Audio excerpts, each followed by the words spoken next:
All right, gents, we are live. Andy McEwen, welcome to the podcast. Super pumped to have you. And as it seems to be the kind of new trend on this podcast, joining me is also my buddy Frank from Hands Frank, or Hands Franky. Frank and Andy, welcome to the show, guys.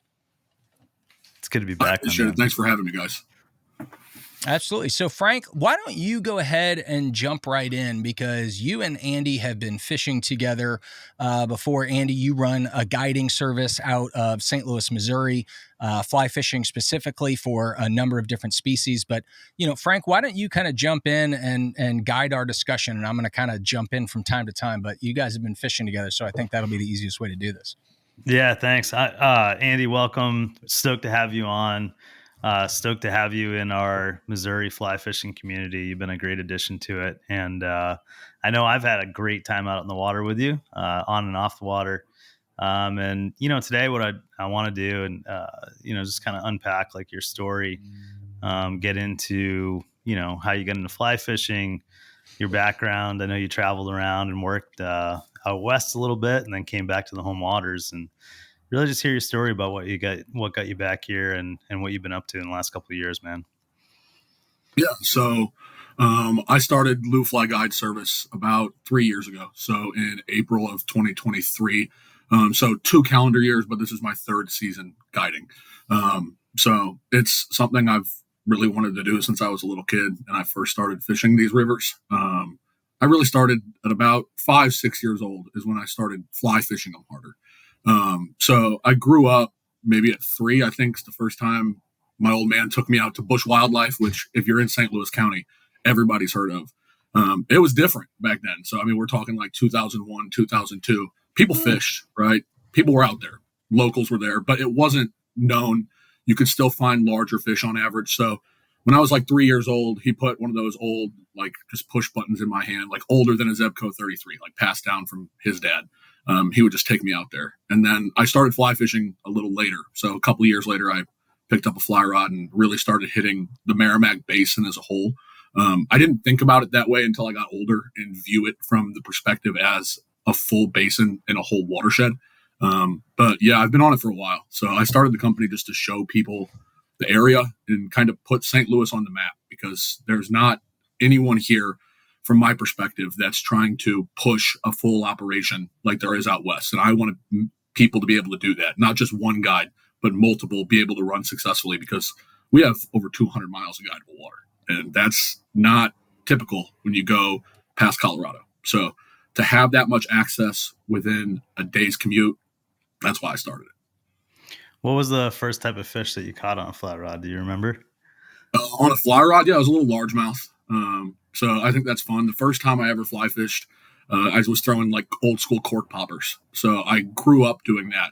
And again, a lot of people have that experience, whether you grew up fishing in the 60s and 70s or whether it was the late 90s. Cork poppers don't die. We still throw them. So there's something about that, just being able to hit bass. That I know we're going to talk about a lot of species over the course of this conversation, but that is something that I do think kind of goes under talked about in fly fishing. Throwing poppers or cork poppers for bass, for largemouth, is a really underrated part of fly fishing. If you find a good pond with some big ass, largemouth in there, you can have an absolute ball. They don't have to even be huge. You can it's such a visual thing on the top of the water, and it's making noise, and there's such an attack. That's an underrated part of fly fishing that for some reason, people just don't seem to get into that much. Yeah, and I'm trying to change that. So exactly what you just said. There's nothing like watching a bass blow up on a topwater, and they eat it different every time. So I'll dive into that a little bit too, because poppers are really what we're throwing, and we're throwing them even when they shouldn't be working, because we're specifically targeting certain fish on topwater with a certain technique. So I don't fish every popper the same way. When I change size, I change the way I fish it, and I change the way my clients perceive what poppers are, right? I'm trying to change that perception of we're only trying to get a fish in warm water to come up and eat on top. That's not what we're doing. Not everything's a frog. Not everything needs to be thrown in warm weather. They'll eat topwater when it's cooler out. You just got to know how to get to them. Wow. So it's fun. It's fun. Yeah.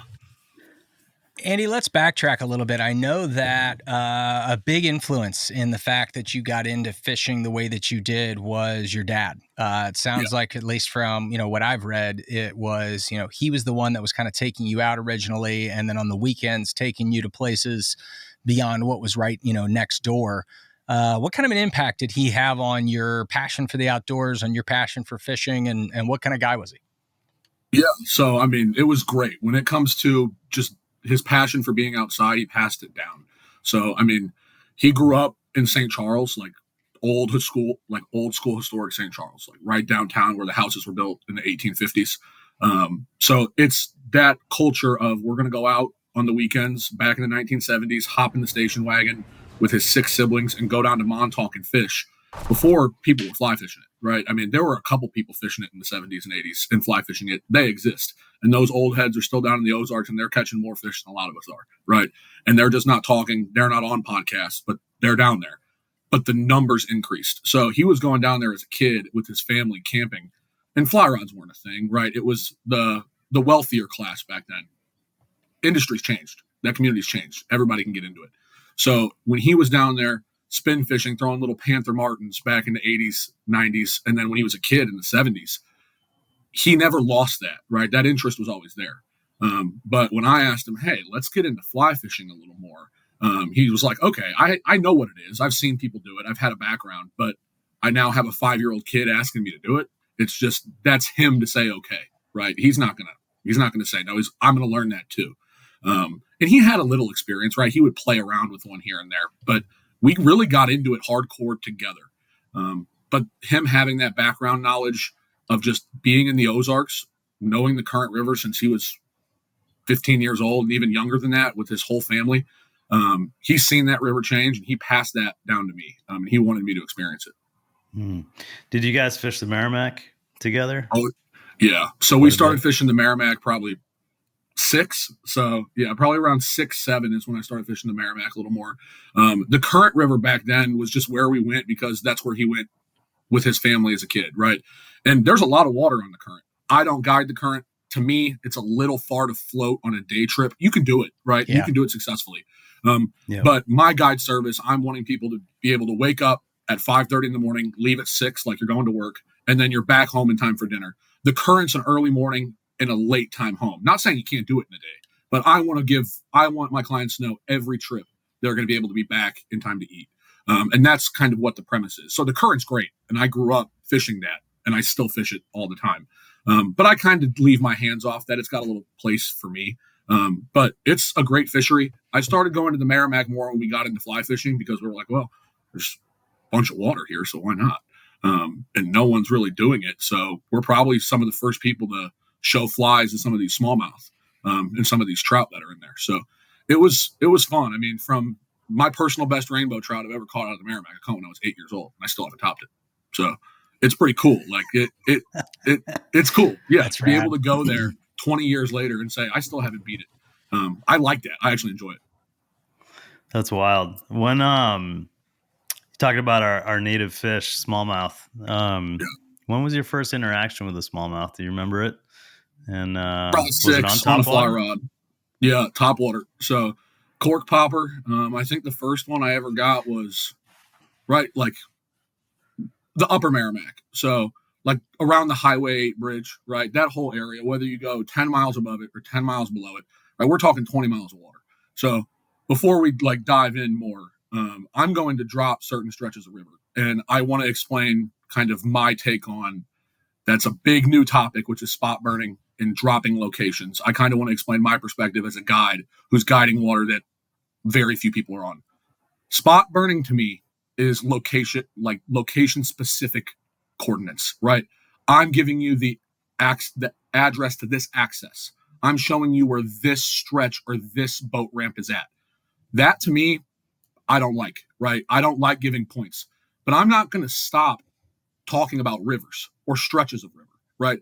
Because where I was at in Montana, they're guiding 23 miles of water, and you've got 500 guides on that, right? And they're talking about different boat ramps and different stretches, right? So this whole operation, guides in 23 miles. Yeah, I mean, there's guides everywhere coming from all over, from all different operations on 23 miles of river. And this is the pinnacle, right? This is where everybody Yeah. wants to go. And it's great fishing. We don't have that here. It's impeccable. The hype is well deserved, but it's different than what we got, right? We don't, 20 miles of river to me is not that much. I mean, I'll cover that in 2 days, right? That's 2-day float. And I mean, I'll cover 16 in the high water like it's been this spring. So from a context standpoint, dropping individual locations on the Missouri River in Craig, Montana, you kind of have to, right? You got to know what boat ramps to go, and you only got 23 miles. Where for us, when I say the upper Merrimack, I could be talking about 20 miles of river. I could be talking about 40 miles of river, because the way I explain the upper Merrimack and the way you might explain the upper Merrimack is different, right? I view it from a geological perspective in terms of fishing, right? I'm viewing it from how is the geology and the hydrology change, and how does that impact the native species moving? So to me, what most people call the upper, I break into two. So when I say, oh, I'm on the upper Merrimack, that's 50 miles of river. That's not spot burning, right? So, and I've had people talk to me say, oh, you're talking about the upper Merrimack. We don't want to put people on the upper Merrimack. You're talking about 50 miles of water with native fish and supplementally stocked trout from private hatcheries and from the MDC. Like, this is not burning anything. This is helping local communities, right? Mm-hmm. And this is showing people that there's a region where we can bring economic vitality to the communities that need it, right? And if what we have to do is say upper Merrimack, I'm willing to do it.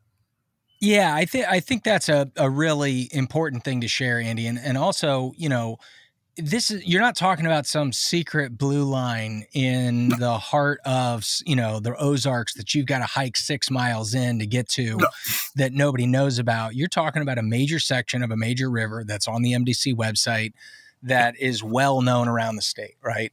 And, I'd love to kind of know, you've been fishing in Missouri longer than Frank or I. We've been through some kind of booms and busts in fly fishing in the period of time that you've been fishing. Obviously, through COVID, we got this huge boom. Have you noticed a huge influx of anglers during that period to where all of a sudden you feel like you're overrun in rivers, or has it been kind of a steady rise and you haven't really noticed it? What's been your experience? When it comes to fishermen on the Merrimack, no, I really haven't seen more.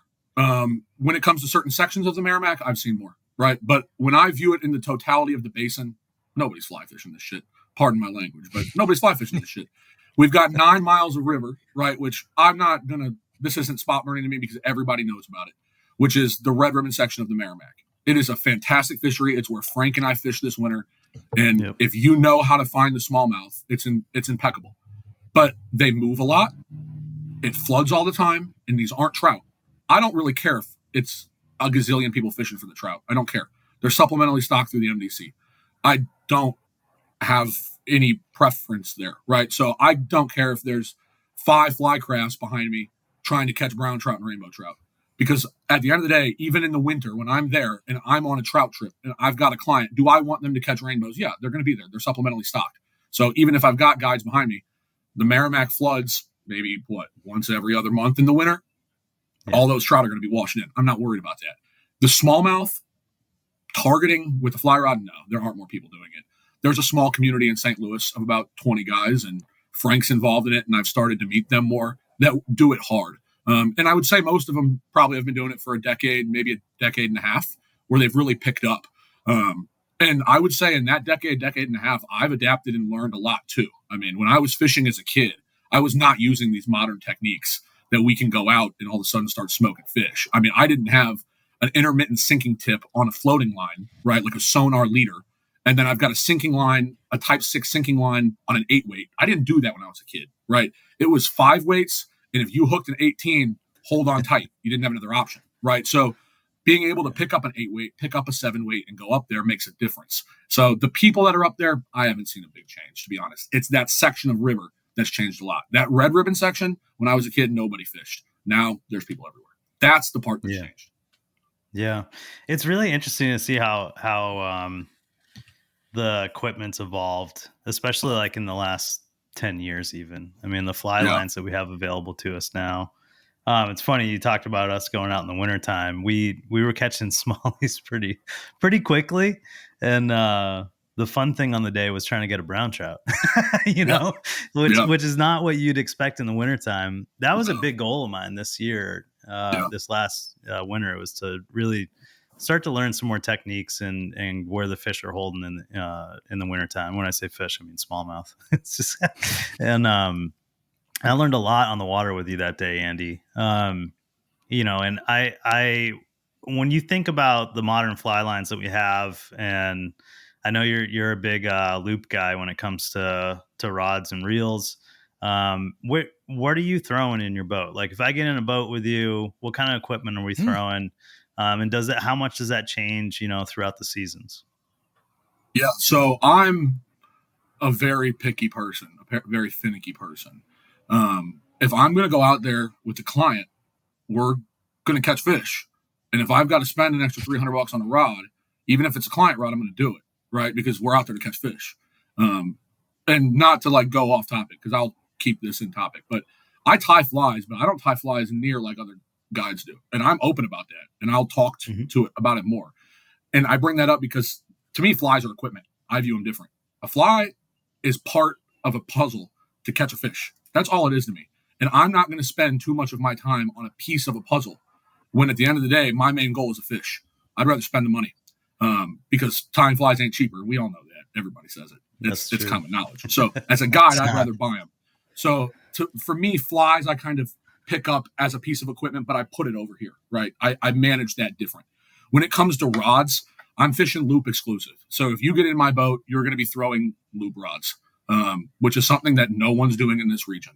Now you go up to Newfoundland and Labrador and Canada, you're going to be throwing loop rods. You go up to certain shops in Alaska, you're going to be throwing loop rods. You go to the Seychelles, you're going to be throwing loop rods, right? You go to the Bahamas, you're going to see loop rods. New Zealand, America. That's the first time I saw them.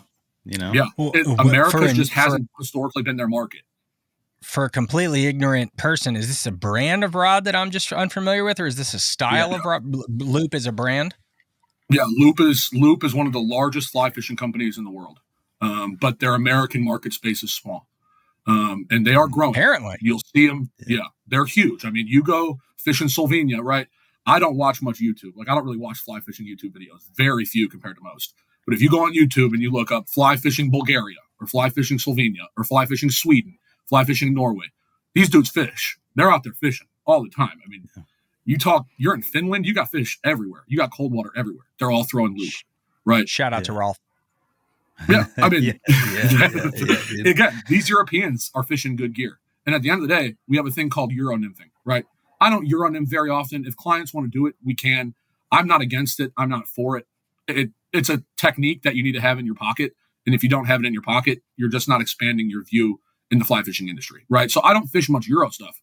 But the reason I bring it up is it's Euro nymphing, right? So why, to me, would I buy an American Euro rod? I'd buy a European Euro rod. Right. To me, it's that simple. I'm a pretty black and white person.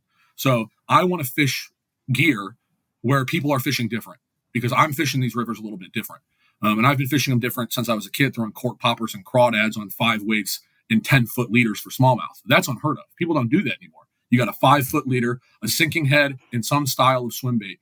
And you put on a cone head minnow, right? A cone head minnow, you're going to throw that same setup. No. We change everything. And Loop's about that. Loop rods are very specific to targeting certain fish. I hook into a 19-inch, 4-pound smallmouth. I want a rod that's going to handle an Atlantic salmon, right? Because I don't want to lose that fish. So I've got a 10-foot 8-weight that's specifically designed for Atlantic salmon from Loop. But I'm fishing it for smallmouth on the Merrimack Basin in the middle of America. So that's where I kind of fish different is my gear. It's going to take time, right? If you fly fish a lot, fishing a very, very fast action 7-weight loop rod, it's going to take a minute when you're throwing a very large 2-aught popper, right? It's not very aerodynamic. So it's going to take time to learn, but they launch. I mean, loop rods just absolutely launch.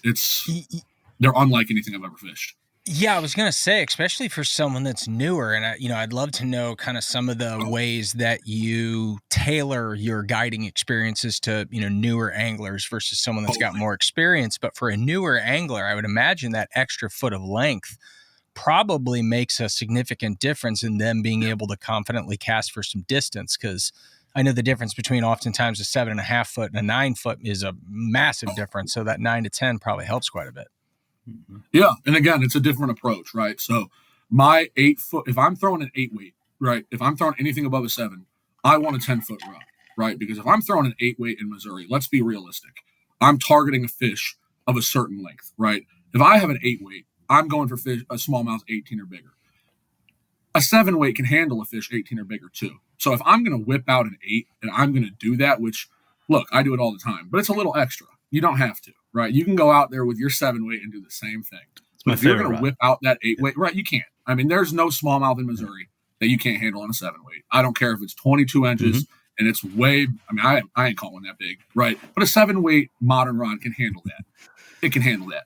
So if you're going to pull out an 8 weight, might as well go in, right? That's my thought. Might as well go all in and be able to manage that fish. If I'm out here using this specific rod, going to spend X amount of dollars, I don't want to lose that fish.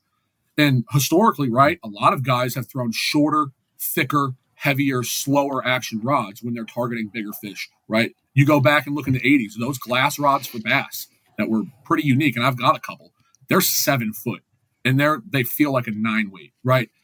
And again, those have their benefit. But for me, I like that 10-foot rod. It gives me a little more pull. When that smallmouth is running down, right, trout like to thrash on the surface. When smallmouth pull you, right, that smallmouth is pulling you down. That extra 10-foot, that 10-foot rod, that extra foot you've got really allows you to drag them to the side, right? It allows you to control that head better. And it's all about head control when you hook into a larger fish, right? We talk about browns all the time. I can't get the head up. Oh my gosh, I've got a 6 weight and I've got a 21-inch brown. I just can't move its head.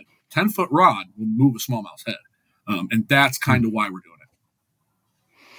It's like when you start watching like Andy Mills or any of those guys about fighting tarpon or large saltwater fish, you know, and they're doing demonstrations where, you know, if they got the rod tip up and it's bent, they don't have any control of that fish. No, but if they just point the rod at it and start to lean back and use your legs, all of a sudden you're fully in control of that fish. 100%. And that 10-footer gives you, you know, when you get those big fish close to the boat, man, that's when you lose them. Yeah, you know, exactly. They start thrashing close, and being able to lift that head into the net in tight quarters is a big deal. You kind of have this ethos, Andy, about like thinking differently about not only like where you fish, but how you fish. Is that a result of your time out west? Like, I'd like to get into your time in Montana. Like, why'd you go out there? What'd you learn? Like, did that drive kind of your view of what you brought back home to your home waters? Not really. So I fish different out there too.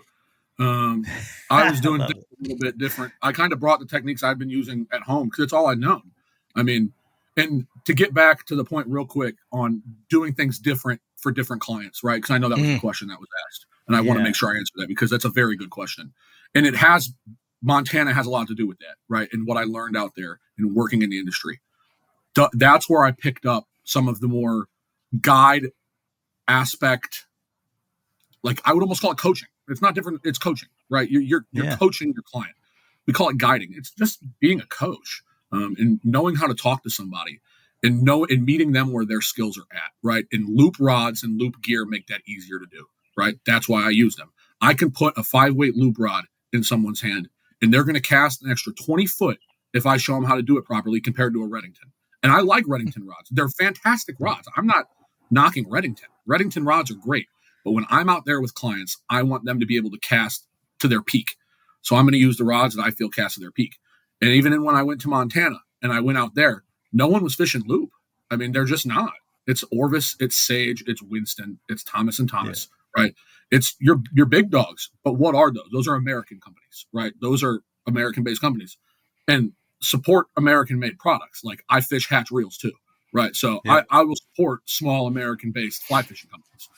I mean, before Sims became a little more corporate and got bought, which I still love Sims, right? I mean, they're great. They are what they are. I was fishing Sims.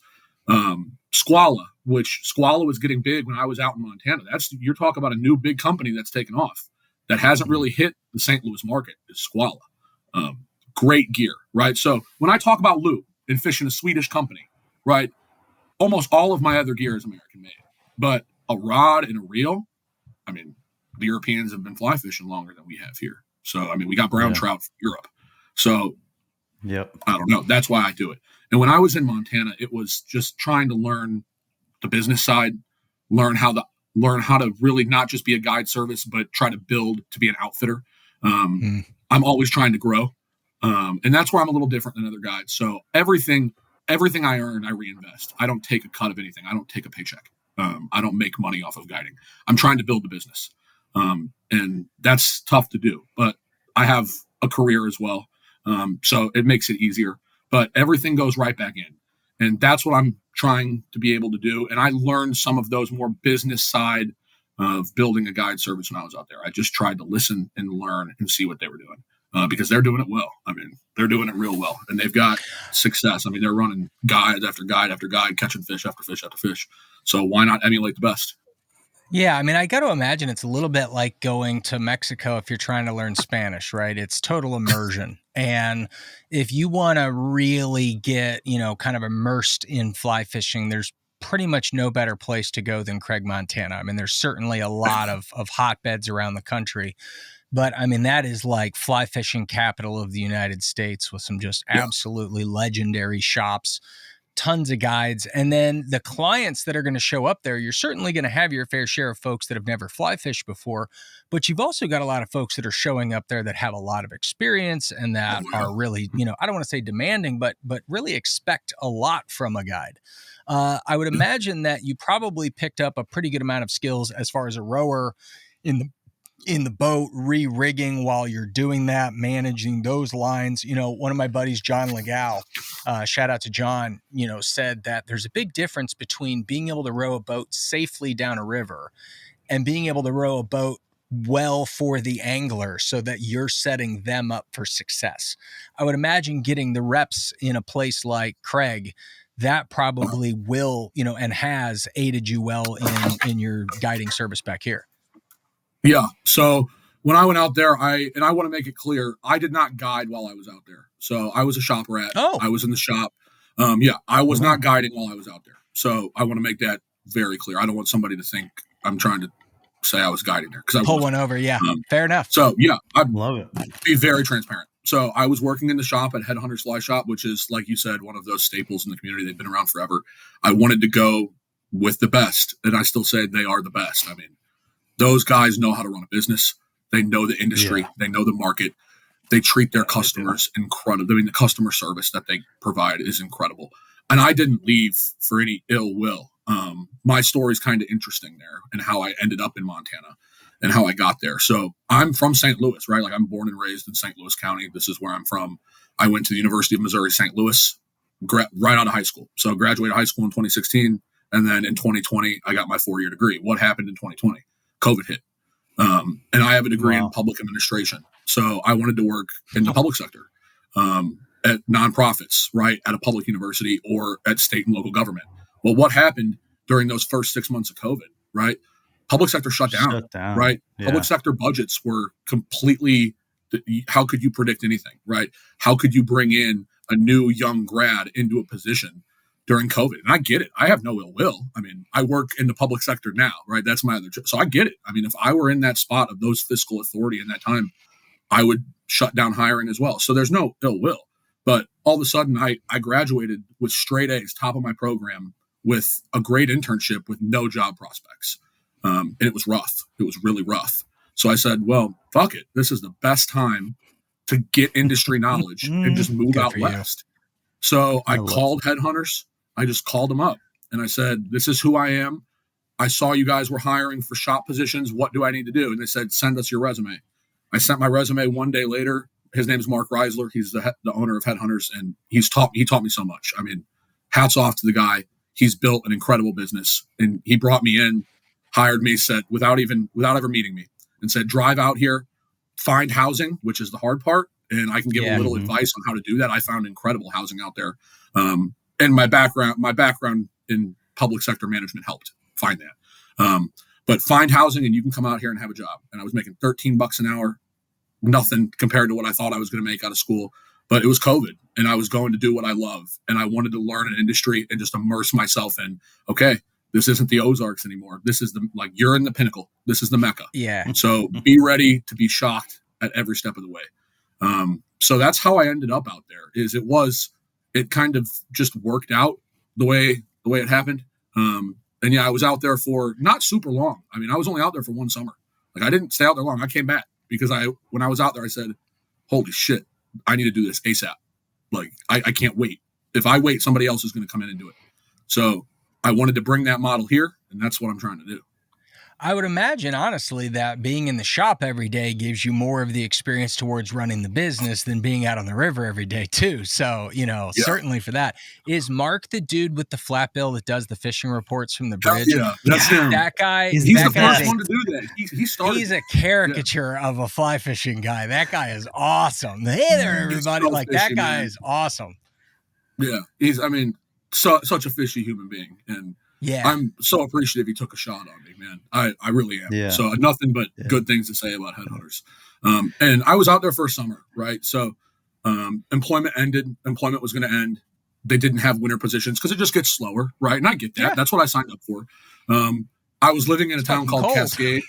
Fucking cold, yeah. And I was living in a town called Cascade, like 20 miles north. And to find a job in the winter, I would have had to get something in Great Falls, which is then even more north, right? Larger city, military base. And it was just a long drive. I could have got something with my degree, but I just said, I don't know. And I know I can go back home and start building LouFly. And the job market got better, right? I went out there. I moved out there in April of 2021, right? So I graduated in December of 2020 from college. COVID was full swing, right? It really hit in like that March is kind of when it took over. December, it was full swing. I went out there in April of 21 and then came back in late October of 21. So I wasn't out there that long, but I was out there long enough to see a full season. And all I was trying to do was understand the operations behind it, right? How did they operate their business model and succeed and do it well and be able to maintain that year over year? That's the hard thing about the outdoor industry. You can get in, but it's maintaining it and it's growth. Growth in this industry is not easy. And knowing how to get people to look at you is hard. And that's the kind of things that I learned while I was out there. Another great thing they did was they allowed us shop guys and us shuttle drivers to take out the drift boats that they rented if they weren't rented, which is awesome. Yeah. That is how I learned how to row a drift boat, right? So I've been rowing like kayaks, canoes comfortably my whole life, but drift boats are much different. So they had adipose skiffs, brand new ones. They were really closely partnered with Adipose. So it was like, hey, take it out whenever you want. And I was like, oh, shit, okay, cool, let's do it. So I taught myself. Who's got the keys? I didn't really go out. It's like having the keys to a bunch of free Porsches sitting outside. It's like, hey, you guys want to take a couple laps? No big deal. Back. Yeah. That's sick. So like some of the guides in the shop and some of the guides, they would like give me tips on like strokes and oar strokes like that. But I was the new kid. I was the shop rat. So like I was the young fish in a really big sea of old fish that are doing it well. So I just kind of had to learn on my own with advice from people, right? So like, hey, this is how you do this. Go out and try this. And I said, okay, I'll go out and do that. And I rode canoes and kayaks enough to where I wasn't going to hit a pillar of a bridge, right? It wasn't like that. I could maneuver around that. Yeah. But it was learning how to crab walk. It was learning how to sit on a seam, right? Those are the kind of things that I could do with a canoe, but I've never was able to do with a drift boat. I just never had one. So while I was out there in the 4 months, I've rode adipose skiffs, clackacrafts. I rode high side hide boats. I mean, I rode an aluminum, like, what was it? It was like a company based out of Oregon, right? There were a lot of them like on the Deschutes, and there was one out there. Weld, it was like an Weld. Exactly. Yeah. So in that little bit of time I was out there, I got my hands on all of this. And I was like, I need to go back to St. Louis and build this shit ASAP. So that's what I did. I live in Oregon, and there's about 37,000 Weld boats for sale for like $1,000 a piece. And it takes every ounce of restraint in my body to not piss off my wife and just show up with a boat one day because they look like so much fun. And they're just, they're everywhere. And that's not to say that they're bad boats. They're great boats. They just sold a shit ton of them over the last 40 years. And they're everywhere. I'd love to have one. Oh, yeah. They're fantastic for the water they're designed for. Fantastic. Yeah. It's like rafts are here. You know, one of the things that go ahead, Frank. I was going to say, let's talk about your setup. So like, let's kind of go through a day on the water. So you get back home from Montana and you're like, okay, I'm going to start this outfitter. I'm going to start this service. Like, how did you get started? And then what did those early days on the water look like with you? Yeah. I mean, it was have a thought, right? So like I knew conceptually what I wanted to do. And again, a big part of it is I'm 27. So at that time when I moved back, I was 24 years old. I had to get a career and make money, right? Like I had to make money before you can build a business. You got to have capital, right? So I was like, okay, first thing I need is access to capital, right? If you're going to build a business, get your access to capital. Well, nobody's going to give me a loan for this because nobody's done it at scale. So they have nothing to base that loan off of, right? So I can't just go to a bank and get a small bank community loan. I can't do that. There's no market, right? They have no. That's you are the gamble. service. If you get hit by a bus tomorrow, there's nothing they can come grab. No, nothing. So I said, what do I do to get capital, right? Like anybody building a business, any entrepreneur. I said, I'm going to work. So I got a job with using my degree, right, at a nonprofit in the Metro East, the Illinois Center for Autism, social services nonprofit. They do a wonderful work. I sit on their board of directors now. So I'm a voting member on their board. We just advocate for special needs youth and adults through day programs and through special ed, right, in That's rad. the Metro East. So I started there as an executive assistant to the board of directors. So using my degree in public admin, within 4 months, I became the quality assurance director. And everything I was doing was to raise capital, right? So I need to get a higher salary because I need more capital to then just launch this business. So for me, it was saving up around $4,000 is what I needed after a boat, right? So all the money I made in Montana, I saved to buy a boat when I came back, right? So I already had that, which is the big piece. I mean, that's the expensive part is a boat and a trailer, right? But I needed capital to get the business off the ground. So I was like, okay, I've got a better job now. It's my first salary job. I'm a 25-year-old kid in the public sector. Like, okay, sick. What do I need to do next? So I just said, I need to have some stability. So I stayed in the role for a couple of years, learned the position, built my resume, right? While at the same time, I launched LouFly, right? About a year and a half after I came back, right? So I came back in November of 2021, and I started working at the Illinois Center for Autism. In April of 2023, I launched LouFly. So about less than a year and a half. Holy shit. Yeah, like a year and 5 months, year and 4 months. Wild. So over that year, all I was doing was working, trying to learn, trying to build my resume. I'm a young kid out of college, trying to use my degree, but also trying to build this business. So I was like, okay, just raise capital and get back on my river. I mean, I was gone for an entire summer. And when it floods, the whole river changes. Like the Merrimack is not easy. It's not the White. Yeah. Like they pump water out of the White. They stop pumping, or there's a bunch of rain and it floods the White. Okay, they just slow the dam down. Like we don't have that option here. Like reading our rivers is so hard. Right. So that time that I spent at ICA, I was like, let me get back into this mode of watching our gauges every day, checking rainfall totals. It might rain in Salem on the upper portions of the Merrimack, but it's completely dry in Steelville. You don't want to put in Steelville 2 days later when all that rain came down. You don't worry about that in Craig, Montana, right? You've got Holter Dam and how much are they going to generate this day, right? And it might spike and it might be high, but you can fish that in high water. When we get blown out rivers, those smallmouth ain't going to eat. Right. When it's at a point, they're not going to eat.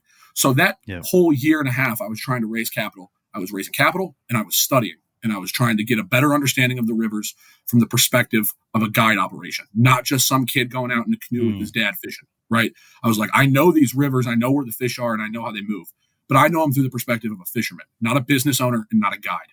Right. So I took that knowledge that I had in Montana, used that year and a half to raise capital. And then I did a really hard launch. I mean, I came out of nowhere. And I know I shocked a lot of people when I did that. And it took a while to kind of build those relationships. And I get it. I mean, I did a hard launch.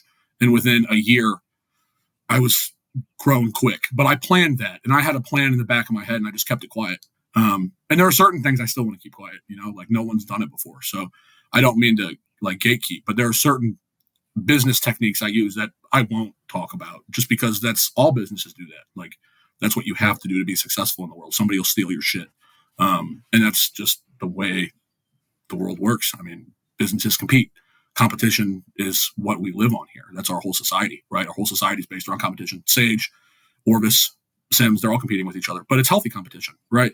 So I'm okay with competition, but I also don't want to give away my business model and how I'm trying to grow and what my plans might necessarily be for 5 years down the road. Because if I give my plans for 5 years down the road, somebody might try to build that within 5 years. So I don't really want to say what those plans are 5 years from now, but I don't stop growing. So within that year and a half, rafts. Capital. We got yeah. I'm sorry. I rant, and I'm so glad to talk about this. No, that's great, man. I want people to know, like, you can do it here. Yeah. I feel your passion on like building a business. And I think, like our conversation is much about fishing, but I think for any young guys out there who are facing whatever's coming with agentic AI, and they're coming out of school with degrees and figuring like, how do I build a business? It's like, have a plan, seek knowledge from other people in and around you, and then go execute, and that's, I think I experienced that when we're on the water together. Like you're going into that day with a plan and you're going to go execute, and, that's the difference between fishing with your buddies and going and fishing with somebody of your caliber that's guiding in these waters, So to talk about my boat. Yeah. I feel bad. I talk in circles, so I just do that. That's my bad. And I know all you asked me about great, man. I was sitting back just enjoying the hell out of it. So keep on ranting. Yeah. I feel bad for Frank, because I know he wants to know, like, me to talk about my gear. So, and kind of why it's different, right? So when I built that capital, I was like, okay, I've got the gear that's needed, right? And I learned the rivers and the flows a little more. I was like, what setups do I need for here? So I'm running a 14-foot Flycraft. So I've got their Guide Pro model. It's everything in that Pro package I have. The 14-footer is good for certain water, and I can be tricky in other water. Like Frank's got a River Rat that's a little bit shorter. I'm not sure if it's a 10 or a 12-footer, but he can maneuver that thing a little bit better than I can. But on the Middle Merrimack, which is my primary section of guiding, that 14-foot Flycraft is king in that wide river, in that big water. It tracks so well. But I mean, I was up on the Huzzah today.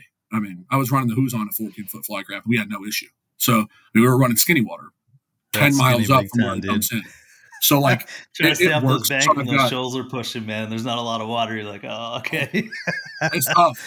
It's tough. You're getting out and dragging, even when the water's high, right? Just because it's the Huzzah is very, very rocky river. And it's very fine rock, right? Like the Merrimack's rocky too, but the gravel's a little thicker in the Merrimack. It's more fine in the Huzzah. But yeah, I've got Flycraft 14-foot. I have a custom trailer. So there was a guy in Ladue who was selling a John boat trailer for like $750 on Facebook Marketplace, and I was like, an aluminum 14-foot John boat trailer. I mean, I picked up the next day. I bought it the next day. Yeah. So I took off and again, I've never really conventional fished. Since I picked up a fly rod when I was like 5, I put down conventional. So I don't know much about like conventional rigs or like boats with gas motors. I don't know anything about it. I'm an idiot, and I'll admit that. Like my buddies that gear fish catch way more fish than me in total. Like they do, of course. Yeah. But I just don't know much about it. So like I took off like those carpeted like rails that you like slide a gas boat into, and we put in 4x4. So we cut 4x4s, and we used composite decking, and we built a flat trailer. So the composite decking, right? It's not wood. It's not going to rot. It's not going to snap. And it's like you can slide your boat off it. It's not sharp. I don't have rollers on my boat. So I want rollers. I mean, I put a lot of work into trying to load that boat that I don't need to. But the composite decking works. So, I mean, $750 plus a little bit of manual labor. And I've got a 14-foot Flycraft and a custom trailer that's done me really well now for 3 seasons. So that's the rig I'm running. And then my loop rods, of course. So the flies, which like I talked about earlier, kind of categorizes a different piece of gear. That's the rig I got. That's such a steal on that trailer, man. I'm still rolling with just in the bed of the truck type of approach, and I'm almost over it. I think I got one more season before I'm like, okay, I need a trailer now. Like, I mean, I have a T-bone. Like I use the T-bone too. They're effective, and they're sometimes it's better depending upon where you're going in. For sure. But with the amount of gear you need to carry when you got clients, it's really the trailer's a big benefit. The other thing is you can lock in your anchor so it's not rolling around the cab of your truck. That's true. That is very true. You want to be very careful about that. I secure mine in the bed of my truck with a carabiner, a climbing carabiner. The last thing you want to do is flip your truck, and the reason you die is your trailer or your anchor flies in the cab of your truck and hits you in the head. right? A car accident that you would have survived. You died because you didn't secure your anchor. You need to secure your anchor. If you have a boat, I please have secure one of it. those. I have one of those 1 gallon Yeti water bottles. It's a Ozark Trail version, but it's like always got a gallon of water in it, and it just like floats around in the back of my Jeep. And I know one of these days I'm going to get rear-ended, and that thing is going to come like a cannonball from the back and just smoke me in the back of the head. I know it's coming. It's going to happen. But yeah, it's. But is the ice still cold? Was it still cold? That's what matters. Yes. I'll tell you what, that thing is a game changer for dogs. Like if you've got dogs, just having a gallon of water in the back of your car all the time. I can't tell you how many times we've forgotten to like grab a bottle. We end out, we're out longer than we thought we would be, and so forth. Andy, I'll tell you, man, you are for someone your age, and you present yourself a lot older than you are. You've got a lot more maturity in your experience than your age would suggest. Guides tend to fall into a couple of different categories. You've got like the stoner pothead dude that just didn't want to get a job. And don't get me wrong, like those guys are fun to fish with and really fishy guys. There's dudes that like maybe haven't figured out what they want to do yet. And so they're kind of using this as a holdover. And then there's dudes that are like, I'm building a business. This is going to be my career. You've kind of settled into that part of the category, which is ultimately what creates longevity in the industry and in the business. When you're thinking about, what sets you apart, I know you do things differently. It sounds like you've got such a like great kind of comprehension of like the history of things when, in the 70s, this happened, in the 80s, and then they brought in this and then that. When you're thinking about how to create a generation of folks that are going to take care of our ecosystems and take care of our aquatic waterways, how important is educating clients about that stuff along the way when you're out with them, when you're reminding them what to do or kind of good practices? Like how much importance is that in your guiding company? Because I know you write about it a lot, but like, how do you apply that on a daily basis? Yeah. So the first thing is catch fish, right? You get somebody's hands on fish, they're going to care, right? What's one of the main rules and one of the main things people look at when pushing public policy, right? What is it? Get people to care, right? Engage people through getting them to care. When you watch a 15-inch smallmouth that's 5 years old in a crystal gin clear creek come out and smash a minnow, you're going to care. It's pretty cool, right? So being able to get people on fish is what you have to do first. So for me, that's why we fish different, because all I'm worried about is getting fish to eat. I don't care if your cast is shit. I don't care. Is that fly in the spot for the fish to eat? I don't care what casting looks like. I don't, why would I care? Is the fish eating or not? Right. And can you do it consistently? I mean, look at baseball back in the day. That's what I use. I mean, look at Kevin Youkilis' stance. It was crazy, ridiculous, right? Way up here. But he could repeat it and it worked and he did it well. There's no right way to cast. There's no wrong way to cast. Right. So when I have a client out there that's new that I want to show them smallmouth are cool, we need to protect them. And we need to make sure that there are nonprofit agencies out there that are advocating to push policy forward for long-term protections. That's the key, long-term protections. The Missouri Department of Conservation can change a length limit on a fish next year, right? I mean, long-term protections on how we're going to manage the ecosystem. To get somebody to care about that, they got to catch fish, right? So when I mean do stuff different, I mean do stuff different in the fact that I look at it through one lens, and that's catching fish, right? I'm in a region that people don't really know about.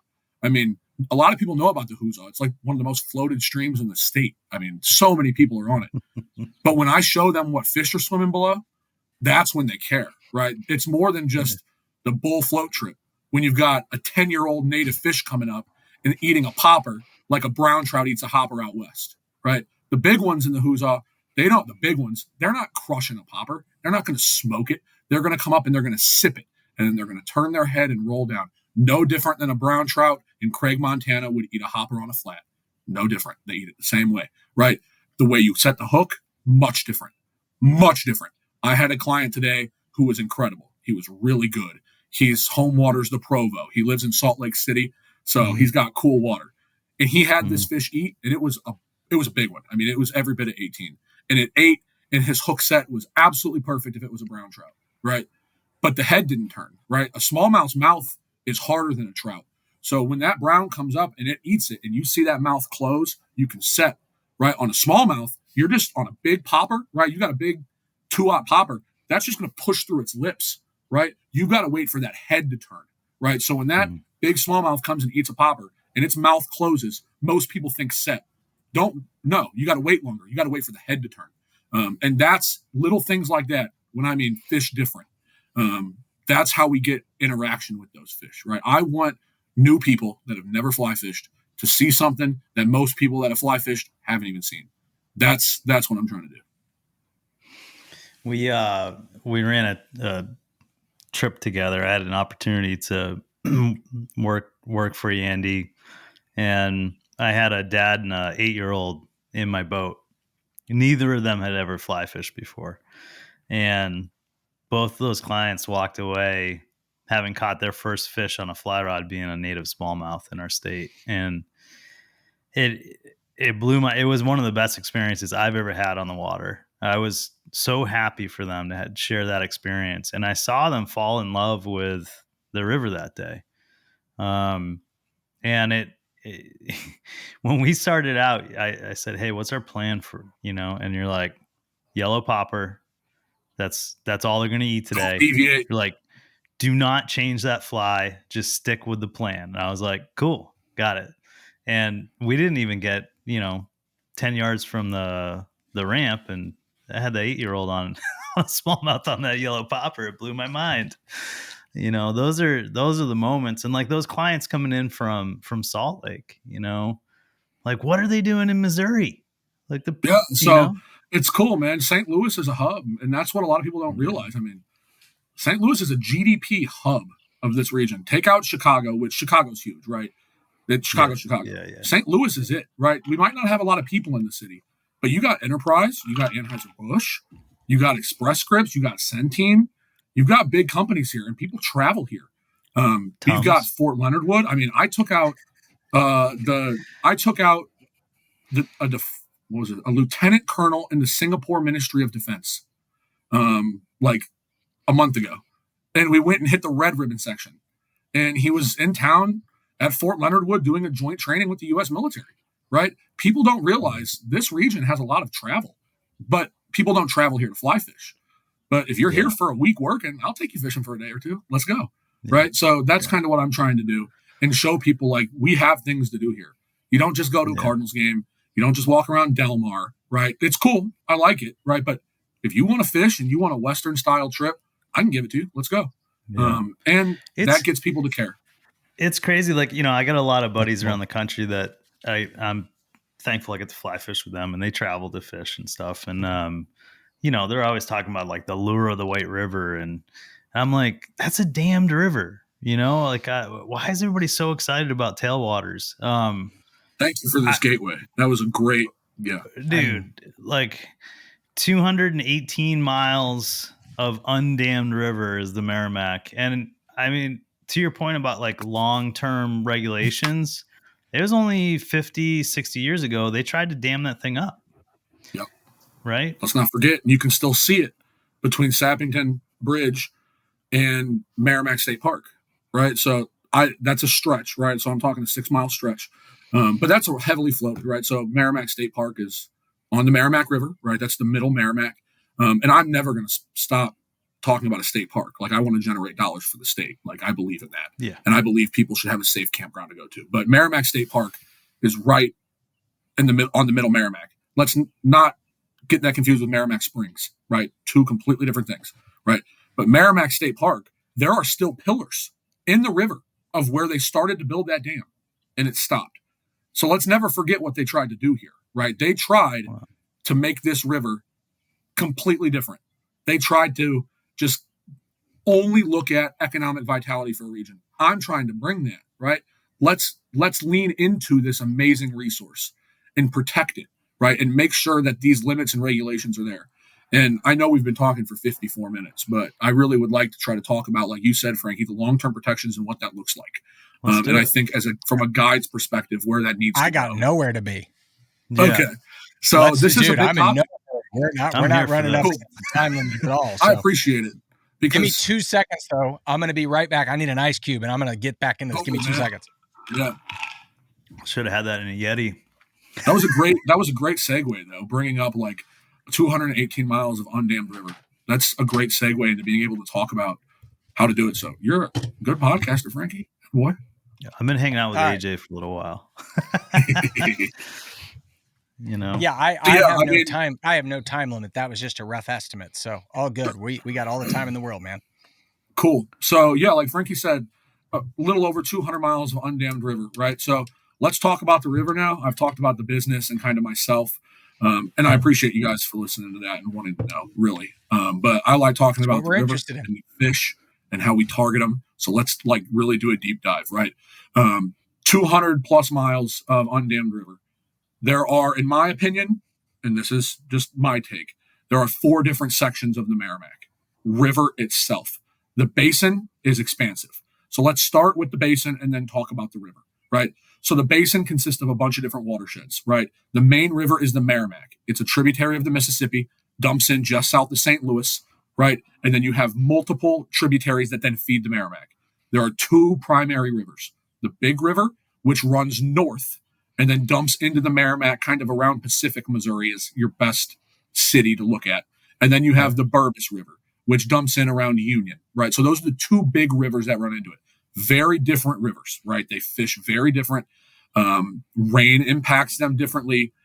They're very different, but they're the 2 main tributaries that dump in. So that's pretty cool. They're both spring-fed, right? So they are both spring-fed. They're very long rivers themselves, but those are in the basin, right? So the Big River, a lot of people fish and a lot of people talk about, that's the Merrimack Basin, right? The Merrimack is what the Big River is there for geologically, right? It dumps in to the Merrimack. Without the Merrimack, there's no Big River, right? There's a Merrimack without the Big River, right? If the Big River didn't dump in, there'd just be less water, right? But that water needs somewhere to go. It goes into the Merrimack. Same with the Burbus. They're long, they're spring-fed. Then you've got the creeks that dump into them. So there's really one, in my opinion, one large creek that dumps in, and that's the Hoosiaw, right? So the Hoosiaw then dumps in, and it has tributaries itself that run off it, right? So we're talking a shit ton of water. We're not talking 20 miles of water on the Bighorn or 23 miles of water in Craig. We're talking a lot of water, a lot of miles between access points, a lot of gravel accesses that have no address, right? We're talking out there. So you've got these tributaries that then feed it as well, right? So when you understand the rivers and then the tributaries that feed it, that's the basin, right? So when I mean Merrimack Basin, I'm talking all of that. It's a very broad term. And then you have that 200 miles of the Merrimack River. I have different sections. So you have what's called the upper. And I know that sounds funny, but that's the only way I can describe it, because the MDC doesn't considers it all one, right? So they just call it the upper Merrimack. I think there's 2 sections of that. I split the upper section in the MDCs, from the MDC standpoint, into 2. And that line is the Highway 8 bridge, right? That's where I draw my line. Above the Highway 8 bridge, that's fishing just like a creek or a tributary of the Merrimack, because it's tiny, right? We haven't hit the Merrimack Spring yet, that big spring where all everybody goes and trout fishes for the stocked fish inside. That's what really launches the Merrimack into this big river that changes it, right? That's that primary feeder of the Merrimack River in the upper section, right? Is that giant spring, and it's gorgeous. Go check it out. It's a fantastic place to go. So above that spring is one type of river, right? You have the upper. It fishes like the Hoosiaw. It fishes like other tributaries. It's skinny. You've got willows. You've got sharp bends. You've got rocks. You've got sand. Those smallmouth will run minnows up on the gravel bars, and then they'll also run right back to those willows and rocks and want to eat deep. It's like fishing a creek, right? But it's the Merrimack. That's the upper portion. Below Highway 8, from Highway 8 down to about Steelville, people really kind of view that as trout water. The smallmouth are immaculate in there. Frankie can testify to that. They're there, and it's fun fishing, right? So that's the upper. From Highway 8, right, all the way down to the Hoosiaw confluence. And that is what the MDC considers as the upper as well. They just include everything above Highway 8 in their analysis. From a fishing standpoint and from a geological standpoint, I kind of see them different. The fish in that above Highway 8 feed differently than the ones below it. They sit differently. They move differently. So I've got to split them up from a guiding perspective, right? I go above Highway 8 on one day, and I will never go below Highway 8 because it's flooded, right? That is a big line, for like a hydrological line, right? I really see differences in flows at the Highway 8 bridge. Once you hit the Hoosiaw confluence, from Hoosiaw confluence down, you can debate on what the middle Merrimack is, right? Was it St. Clair? Is it Pacific? How far do you really go? I don't fish below what we call as Sand Ford, right? So Sand Ford is the public access below Merrimack Caverns, right? If you're in St. Louis, you know what Merrimack Caverns is. They've got a gazillion billboards on 44. I pass them every damn day.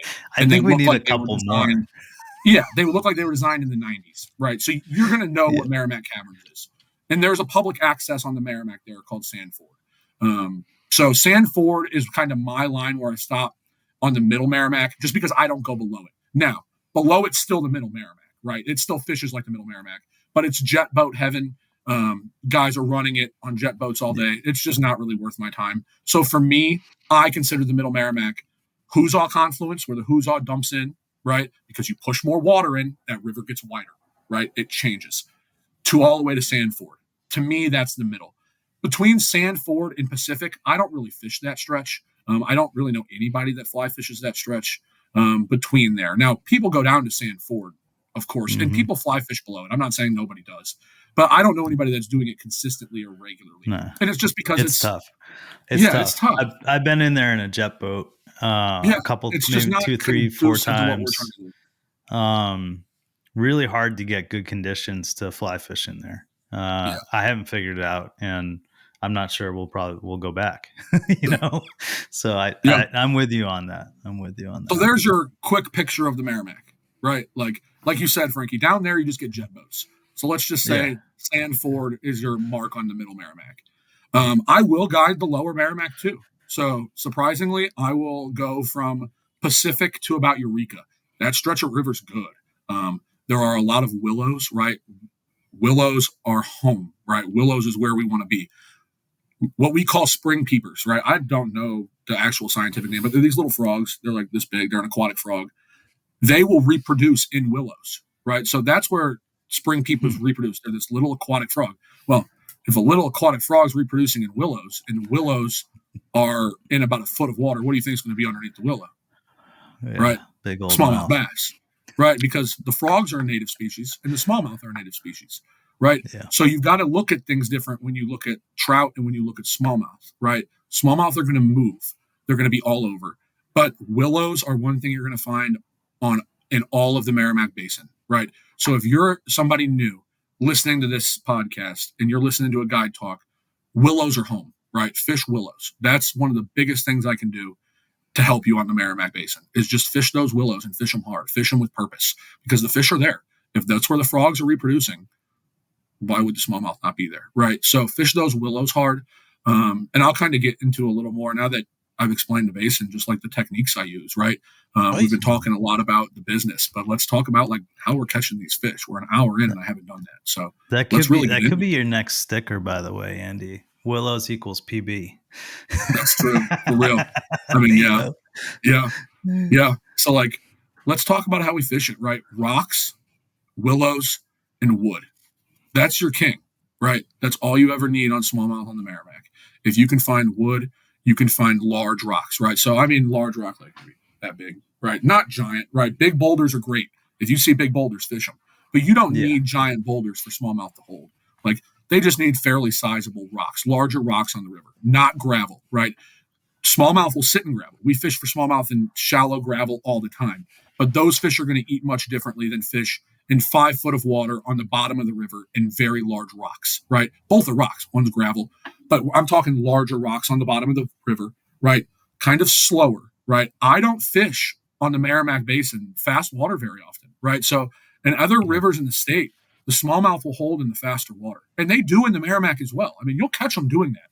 But the big ones, that's not where they're sitting in the Merrimack. They're sitting in that soft water on the willows, on the rocks, tucked deep, and you need to pull them out, right? You got to get them out of there. So that's where the bigger ones are at. Trout sit in seams, right? Like trout will sit in that on the fast side of a seam or the slow side of a seam and then jump in and out and feed. Smallmouth will do that too, right? They will.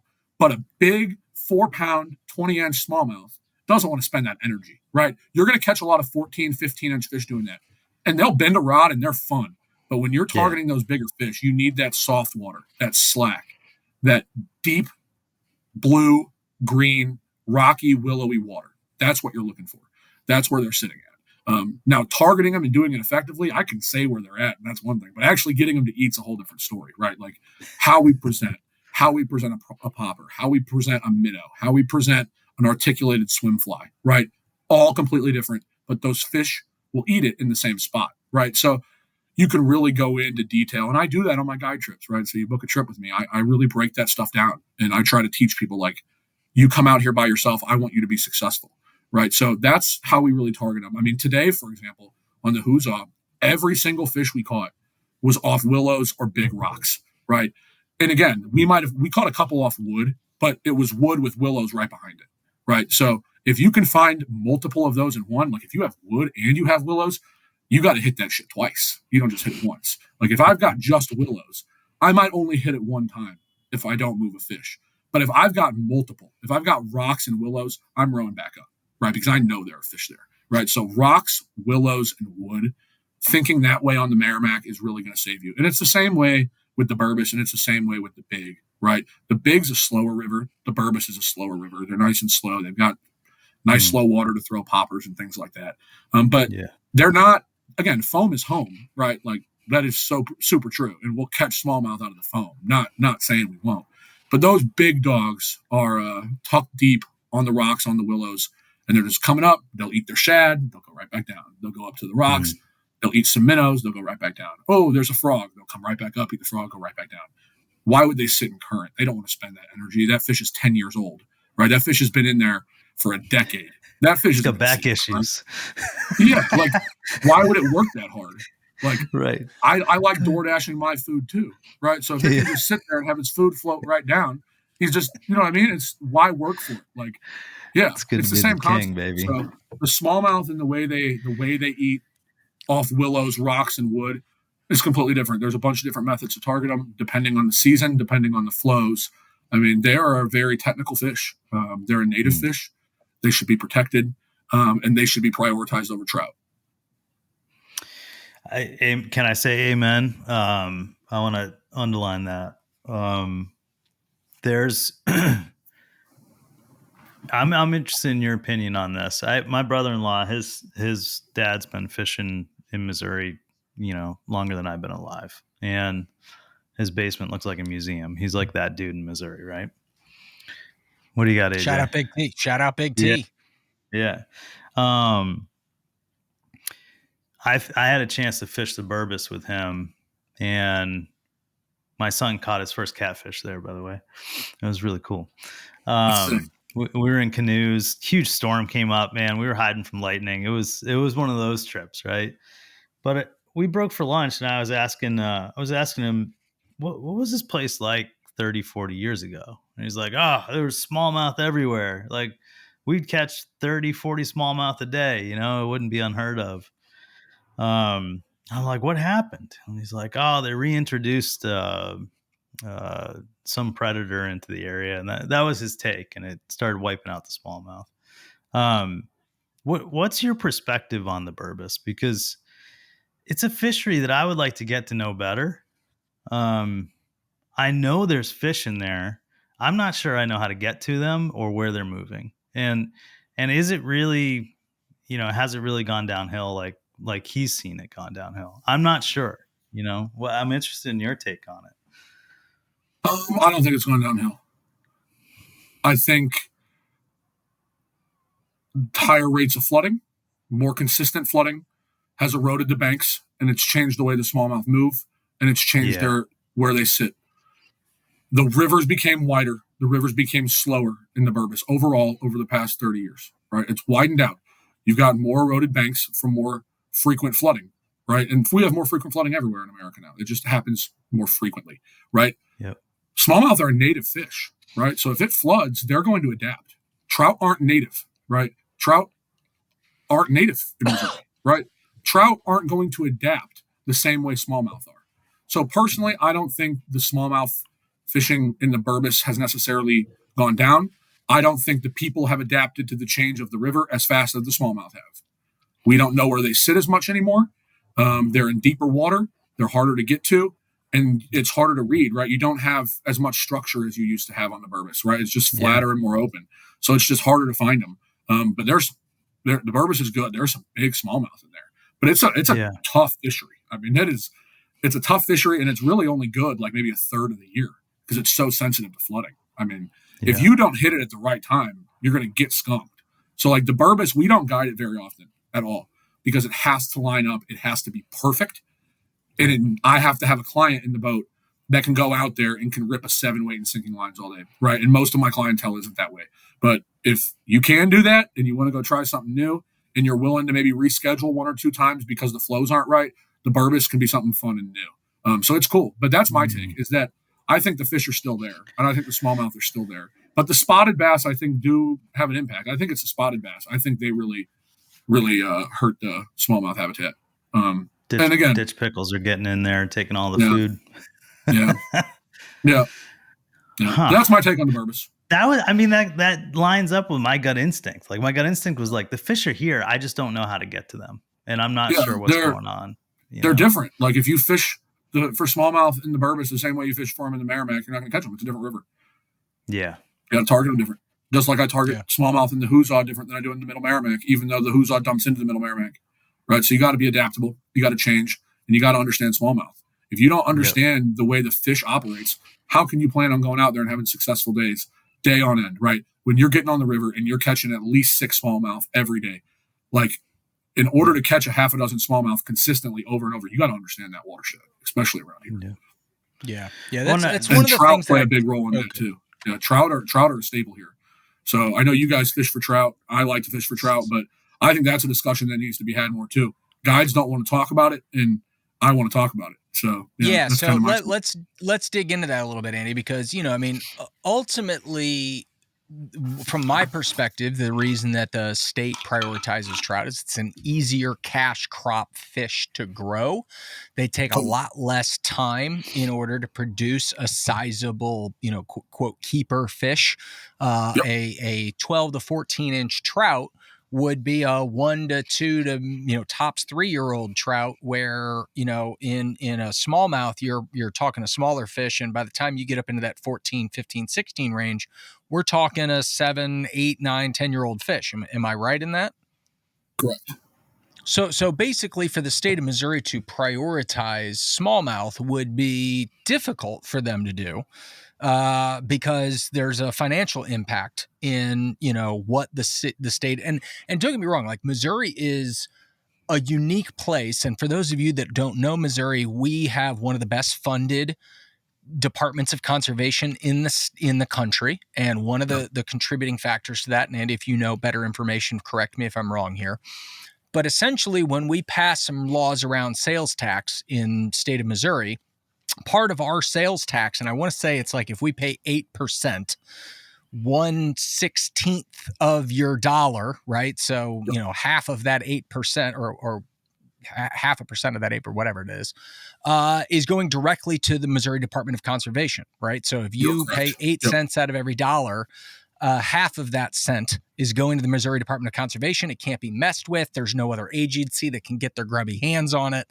And because of that, they get a truckload of money, and they do well with it. I think in most cases, they do a great job, managing our resources around the state. We have these 4 great trout parks that are kind of managed and run by the state, or at least the hatcheries are. I know Merrimack Spring is run by the James Foundation. Shout out to my buddy Wes out there.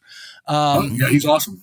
Wes is the man, dude. I love Wes. He's such a good dude for the state and for the James Foundation and for everybody that's in fishing. So shout out to Wes.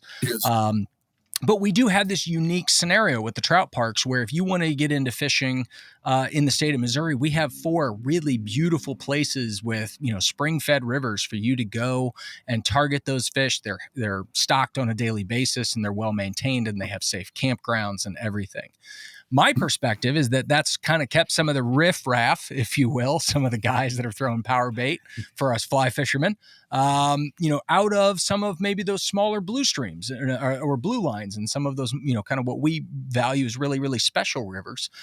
But there's also kind of an ugly side to the state kind of prioritizing trout in that it takes away from our native fish. let's talk about, kind of your feelings on that, Andy. Yeah. So it's a deep, wide-ranging conversation. So I'll try to keep my scope narrowed and just kind of talk about my perspective and what I've seen since I started fishing it as a 5-year-old kid, and what I've seen change over 2 decades as fly fishing's exploded. Right. So I think trout are good. I don't think we should take trout out of Missouri. I think they bring a lot of economic vitality to communities that need it. They support jobs in rural areas, and I'm all about that, right? I'm for that. I'm okay with that. I think it needs to be managed differently. And I don't have a degree in fisheries biology. I'm not a fisheries scientist, but I have a degree in public administration with an emphasis in environmental policy from the major metro urban university in Missouri. And I've been on these rivers since I was 5. And I'm talking about this through the lens of, number one, a conservationist. I'm not a preservationist. I'm a conservationist. I do believe in responsible harvesting. I'm okay with that. I have no problem with that. But we are talking about a non-native in trout, right? Invasive's a kind of a weird word, right? Because an invasive species has a negative impact, right? It has a negative impact on the ecosystem. So we got to be iffy with that word. I do think they have a negative impact. Not as much on smallmouth, but on goggle eye. And goggle eye are another native bass that need to be talked about and need to be protected just as much as smallmouth. Just because we don't target them and they're not our primary target, these are a native bass in our rivers that coexist with smallmouth. Goggle eye numbers have plummeted. Size of goggle eye have plummeted where there are trout. Because I think that trout are eating goggle eye eggs. I think smallmouth can fend off trout trying to eat their eggs, right? Smallmouth will outcompete a trout. So if a smallmouth tries to bum rush a red that a smallmouth is spawning on, I think a smallmouth can scare that away and work hard. Goggle eye can't, right? So in areas with trout, goggle eye population has gone down. Their size has gone down. They've decreased. So number one, trout do have a negative impact. I mean, they do, right? There's also increased nitrate levels below Merrimack Springs Park. The nitrate levels below Merrimack Springs and the nitrate levels at Highway 8 are so much different. There are way more nitrates being pumped into the river because you have all the fish food, right? That's getting pumped into those hatcheries that are being produced out of that spring, right? And those nitrates are then being dumped into the river. No one's ran a study on the impact of those increased nitrate levels on smallmouth growth. No one's ran a study on the impact of those extremely high non-natural nitrate levels that are in the Merrimack River. So before you say there is no impact, right, we've got to be aware of what it is doing. It is increasing nitrate levels. We have seen a constant decrease in the amount of goggle eye and the size of goggle eye in our streams since we've seen an increase in hatchery production from whether it's the current river at Montauk or what I'm really talking about because I got in the Merrimack Basin is Merrimack Springs. We need to know what those impacts are because we're talking about native species. All I'm advocating for is the MDC to invest in researching the impacts of that. I'm not saying we turn off the trout hatcheries tomorrow, but I don't think that it's responsible to walk around and say trout aren't having a negative impact on smallmouth or goggle eye, right? Because we don't know, right? At the end of the day, we don't know. But what we do know is that there are increased nitrate levels, that we have introduced a non-native species into a habitat that has thriving native predators, right? Smallmouth and goggle eye. Goggle eye are an incredible predator. I love catching them. They're so unique. They're so cool, right? So when we put trout in these rivers, we need to understand those impacts. You can find studies on how smallmouth impact trout populations, right? You can go find peer-reviewed studies from all over the Pacific Northwest and over in Maine, right? And when you go north and seeing how they impact brook trout, those studies are out there. But I have yet to find a study that looks at the impacts of non-native trout on goggle eye and smallmouth. I have yet to find one. And I work at a public university, and I can't find one. So we have certain groups, certain nonprofits that are going around advocating to put more trout in our rivers. I am against that. And I will stand against that hard because at the end of the day, I work at a public university. I have a career. I would rather LouFly fail than me advocate for a non-native species over a native. Because at the end of the day, I'm going to take my fly craft out and fish with Frankie because he's my buddy tomorrow. If LouFly goes away, I'm still fishing these rivers and I've still got a career, right? Yep. So for me, I am not going to put my morals aside when it comes to smallmouth and trout intermingling in rivers. I do not want more trout in our rivers. I'm okay with keeping it where it's at until we understand the impact, because there is a positive economic impact to the community. But I don't like that there are certain nonprofits operating that's whole purpose and whole mission is to introduce non-native trout into native smallmouth waters. And then what is said behind that when you say, what about the native smallmouth, is they'll outcompete the trout, right? And that's true. The native smallmouth will outcompete a trout. That is a true statement. But what about their reds? In what ratios too? Right? We don't know. It's There's like, no research can they to outcompete 5 trout? Can they compete 10 trout? Like, at what point does it just get overwhelming, right? And we don't have those studies. But we do have the studies on how non-native smallmouth impact wild or native trout, right? Up in Idaho, Utah, Oregon, Washington, where you have non-native smallmouth, invasive smallmouth. We have those studies, but we don't have the inverse. And that's what I think is dangerous, is you have large nonprofits going around actively trying to introduce more before advocating for the research on how that affects the natives. If the research comes out that it doesn't really have a large impact on the smallmouth population, I will sit down and talk about it, right? But then at the end of the day, even if it doesn't have a huge impact, right? And it doesn't, I'm still going to prioritize a native fish, right? Yeah. Even if it doesn't have an impact, that's still the fish that's supposed to be there. That's still more money going into trout instead of preserving smallmouth and goggle-eye. So it would be really interesting. Goggle-eye are the one that we need to really think about too. Yeah, like as a backpacker, one of the things that, I'm aware of is that, in a lot of Western states, they require a bear can or a bear vault, kind of a hard-sided plastic contraption that you have to put all your food and items that smell, so toothpaste and medicine and whatever else.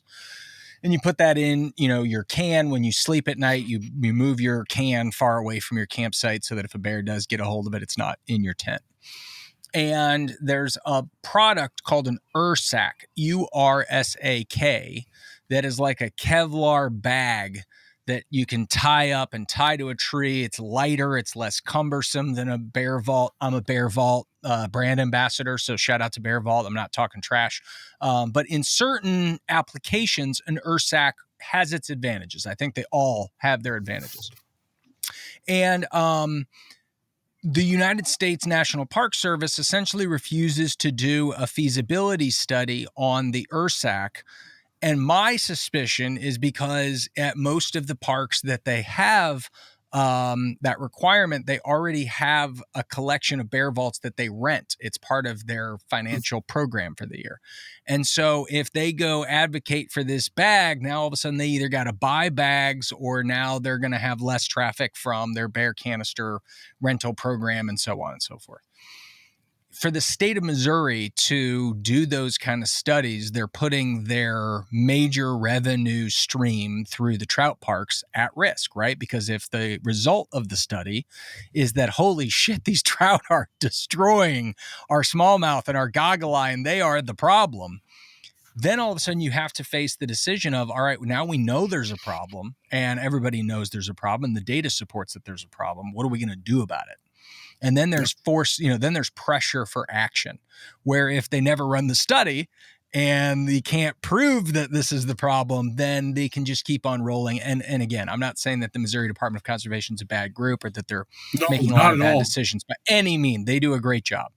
But there are machines at play. There's a lot of momentum in the direction of trout in our state, right? And it would be an awfully big machine to turn around for the benefit of a thing that doesn't make them as much money, which is a hard thing to face in many instances. So I'm glad that there are advocates like you that are out there voicing your opinion, fighting for it, advocating for it. And what I think is really impressive about you, Andy, is that you don't just put your mouth where it counts, you put your money where it counts. And on the homepage of your website, you flat out call out, while I'm in the building stage of a business, when capital, as we've talked about, is critically important, you're going to donate 5% of your proceeds to organizations like Great River Greenways and the St. Louis Science Center and other great organizations that are on the side of education, that bring our public along and keep them informed of what's important in our state, what's important in science, the reality of the world, and what's happening in our ecosystem. So I applaud you, man. I think that is so admirable that you do that, and then you take that seriously, and that you advertise it, and you talk about that.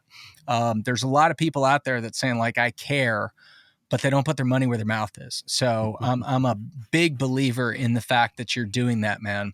The fact that you're building a business, that you care about our state, and that you obviously advocate the way that you do in being able to take a stand and kind of, do things that so many people are quiet about is really admirable. So kudos to you, man. That's really impressive. I appreciate it. Really. Thank you. And yeah, I mean, I know we've been going for a while, and I don't want to just keep. This is the most exciting conversation I've had all week. Yeah, this has been great. For you guys, just kind of talk about some of those techniques to see those smallmouth, right? So like I've gone and talked about trout and my complaints with that. But again, like you said, no ill will towards the Missouri Department of Conservation. Fantastic agency. They're managed amazing. And I think trout parks are good too, because they teach people, right? You get kids interested. That's how I got in. It's an easy place to go. Yeah. I mean, I don't think trout parks are necessarily a bad thing. I don't believe in on-stream hatcheries. I don't believe a hatchery should be even remotely close to the river itself. That's my difference. Now, it's going to cost a lot more money because you can just use that spring water right there for your hatchery. So I get it, right? But when we have a major flood, all those hatchery fish get flooded out, right? And there's an impact there, right? There's a nitrate level impact. You've got a bunch of non-natives that weren't planning on going out, right? So there are things. So I like trout parks. I just think we could do it a little differently and a little more effectively to manage those native fish. But I really wanted to talk about some of the techniques I use too. Let's finish out with that, Andy. Yeah, that'd be a good thing. So, right, I'm going to go through kind of 4 different things, right? I'm going to go through. Perfect. I'll walk through them pretty quick. You've got what I call your swim flies for smallmouth, right? You're articulated. So a D&D, I throw what I call as a bleeding shad. So it's just a big articulated shad pattern. That's one of my favorite. Yep, exactly. Anything, a swim fly. Exactly. Yep. Because in the gear fishing world, right, they call them a glide bait or a swim bait or a jerk bait. It's the same thing on a fly rod, right? That's just what we're doing at the end of the day. It's just our version of it, right? So you've got those big swim flies. You have your top water, right, which I usually for bass call a popper. Again, I'll fish like some wiggle minnows and things like that. So there are non-popper top waters, right, that we do target, but primarily they're poppers.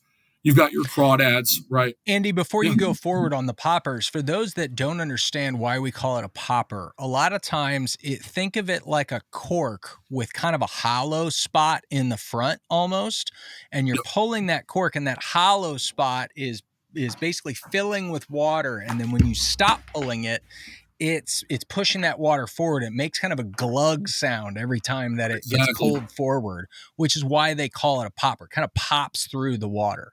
Yeah, there you go, Frank. You can see that. That's what you would call a popper. All right, so what was our third category? Sorry. Crawdads, right? So a lot of craws. And then I fish minnows as well. So one thing I left out of there, right, is terrestrials, right? Like bigger terrestrials, like Helmigrites and all of that kind of stuff. We have bug eating smallmouth here, right? They'll eat bugs, but they're not eating bugs like they do up north, right? They're just not doing that here. These are crawdad heavy smallmouth, right? The primary food source for our smallmouth are crawdads. So what I think is interesting is most people fly fishing for smallmouth aren't throwing crawdads. That's why I throw them quite a bit, because that's their primary food source. The hard thing with the fly rod is they're hard to fish. I think crawdads are hard to fish with a fly rod. I think it takes a lot of work. It does. You have to know the river, right? In order to fish a crawdad, you have to understand what? Crawdad behavior, right? So we might understand smallmouth behavior, but if we don't understand crawdad behavior, how are you going to effectively fish a crawdad? So like it's the same thing. Like I try to study the behavior of my bait fish as well, right? Because if I understand the behavior of the bait fish, I understand the smallmouth behavior better, right? So like the behavior of a shad is a lot different than the behavior of your standard typical minnow, like a darter of some kind, right? A shad is going to behave different than a minnow. That's why I separate them. So you're fishing two kinds of bait fish, but they behave different. So I'm going to fish them different. Why would my rig that I'm throwing on a minnow look anywhere remotely close to the rig I would throw for a shad when those two fish behave different, right? And that is where I think a lot of people struggle. For example, in modern smallmouth bass fishing, right? You have, let's say you've got a type 5, right? 5 inches per second, and you're throwing a swim fly, right? A big 5, let's just say I'm throwing a 5-inch large dungeon, like an extra large dungeon, or like a custom tied extra large dungeon. You've got a type, let's use a type 6. I'm going to use that for example. A type 6 in a big dungeon that you're trying to get down 6 foot deep and get that big smallmouth out of there.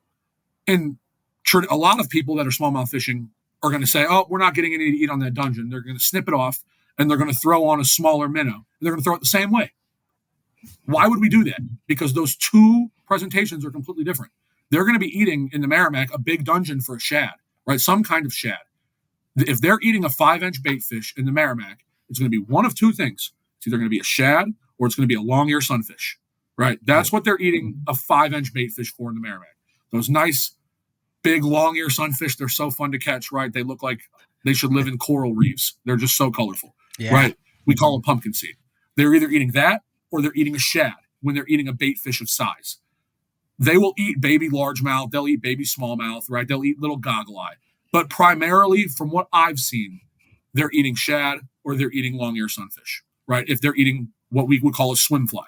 So I don't really fish many, this is just me, but I don't fish a lot of like olives and greens and like super dark browns or dark, like in the Merrimack, because what are they eating that for there? Like what in there is like that? Again, we'll throw black when the water's high and off color, right? Because the profile's better, right? But when the water's low and clear, why would I fish anything that doesn't look like what's in there? So it's either going to be a shad, it's going to be kind of gold, right? Like kind of a gold tint to it, a silver tint to it, a white tint to it. We'll play around with that. We'll throw in a little red, like the gills are flaring out, right? Like when a shad's dying, its gills flare, right? Yeah. So to have some red on the head of a shad is good, right? That's what happens when shad are injured. Their gills flare out. Those smallmouths see that red and they'll eat it. So having a little bit of red on the head of a shad in the Merrimack really helps get those bigger ones to commit, right? I don't play around with like more what you would consider like, I guess, natural colors in the trout world, like your greens, your browns, your yellows. If I'm playing with those colors, it's to try to emulate a long ear sunfish, where minnows are completely different, right? We're talking about shad and long ear sunfish. Minnows, like darters, are way different, right? They're flying up on gravel bars in big schools and then running out. And then they're sitting on top of the surface off of willows. And then a bass comes and they scatter. That's not what happens to shad, right? Those smallmouth are sitting on the bottom and they see an injured shad darting across. They jump out and eat it. Those smallmouth are stalking minnows. Like that's what they're stalking minnows like a heron stalks a minnow. It's the same thing. A green heron and a blue heron are stalking minnows from above. A smallmouth is stalking minnows from below. Right. So that's how you got to think about it. If you see herons there eating minnows, the smallmouth are going to be there too. Right. These are all native species. Right. So you've got minnows that are native, darters that are native. You've got green herons and blue herons, birds that are native that eat the minnows. Of course, the smallmouth are going to be there too. They're native bass. Right. I love when I see those long legged birds, man. I know what's going on around that corner, you know? Right. There are fish there. Like those herons and those, right, whether it's a green heron or a blue heron, they eat the same bait fish that smallmouth eat.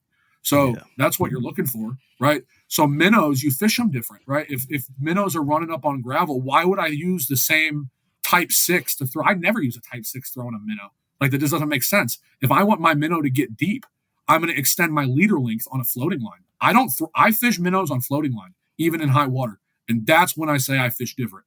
I've never met anybody that does that. But that's how you have to when you're fishing out the front of a canoe, right? Or you don't have a way to slow down. So you hit that minnow, you pitch it on the rocks, and it's almost like I know it's going to sound bad because I don't gear fish, but I call it bouncing minnows, right? Like you're bouncing that minnow, right? It goes out there, you've got a cone head. And I taught Frankie how to fish this way in the winter with cone head minnows, right? You get it down there, you let it fall, and you want it to come up, right? Minnows, when they're injured, don't swim straight. Shad, when they're injured, will swim somewhat straight, right? Shad are going to start darting, right? They're going to go, ooh, ooh, boom, boom. That's why smallmouth like the swing of D&Ds, right? Because that's how shad in the Merrimack behave when they're injured. Minnows don't do that. Minnows bob, right? When a minnow's injured, it's going to go down, it's going to come up. It's going to go down, it's going to come up. It's going to go down, it's going to come up. How are you going to do that with the sinking line, right? If your line's sinking, all you're going to do is you're going to pull it straight up, right? Strip, it's coming up in the column. Strip, it's coming up in the column. I don't want a straight strip coming up in the column. I want that minnow to come flying up and then to fall, and then to come flying up and to fall. How do you do that? A floating line with an extra long leader, right? That cone head minnow with lead wrap in the head hits the water and it immediately drops. That first strip I make, it's flying up. I pause, don't strip again for 2 seconds. 1,000, 2, 1,000. It falls. I strip again, it comes up. And as I'm doing that, I'm working it off the bank. That has been the ticket this year, right? They're eating on the drop. Are you? That's what you're finding? Yeah. They're either eating it on the drop or they're eating it the second you try to bring it up. But they're stalking it, right? Like these smallmouth when we're catching them on minnows, they're usually eating on like the second or the third strip. We're getting very few on the first strip, which you'll get on shad every once in a while, right? You throw a big shad on the bank, it plops. Big long strip, wham, fish will come out. They haven't been eating the minnows like that. They've been wanting to stalk them, right? Which makes sense. As the water rises, the smallmouth are going to push towards the banks because they're going to be eating the frogs and the minnows that are pushing towards the banks. As the water recedes, those smallmouth are going to be on the banks because they're eating the frogs and the minnows as that water recedes. But when that water stabilizes out and smallmouth stabilize out, they'll start to move as well. So when you're fishing water that's rising or you're fishing water that's falling, you want to stay closer to those banks for our smallmouth. When the water's more stabilized, they will start to move out in those seams more, right? And the way you target that with shad and minnows is very different. But you're fishing for the same smallmouth in the same spots, and you're fishing bait fish. That's what I mean we fish different. We fish purposeful, we fish technical, and we fish every cast like there's going to be a fish. Because the minute that you don't, that big dog's going to come out, and you're not going to be ready, and you're going to miss them. So if we're not purposeful, and we're not running through there doing what we think is going to get a fish to eat, why do it? So I'm very technical when I fish for smallmouth. They're technical. But the funny thing is, I don't fish tippet, which I like to talk to a lot of people about. Why the hell would I throw tippet for bass? Tippet's expensive. Like tippet's expensive. I don't care who you are. Tippet's expensive. I go out there and I'll spend $17 on 30 yards of 1X fluorocarbon. I'll just go to Walmart. Yeah, Max, that stuff's expensive. When I can just go to Walmart, some little local Walmart in Missouri, I can stroll in there, go to their fishing section, and I'm going to pick up some Seagar fluoro, right? Like Seagar fluoro, however you pronounce it, right? Mm-hmm. And the only difference is what? The diameter. Bass don't care about diameter. Trout care about diameter. Bass don't care about diameter. No. Our buddy Ed is like yelling in his room right now. He's like, yes, this is what I've been saying for a decade. Yes. Someone's listening.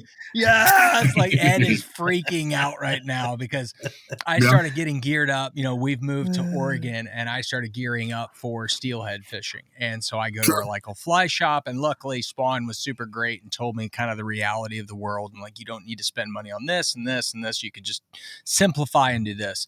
But part of the equation was some Maxima Green. And so I go out and buy some Maxima Green, and my buddy Ed is like, just buy some fishing line. You're wasting your money. Come on, man. You're fishing for 30-pound fish. You don't need something special.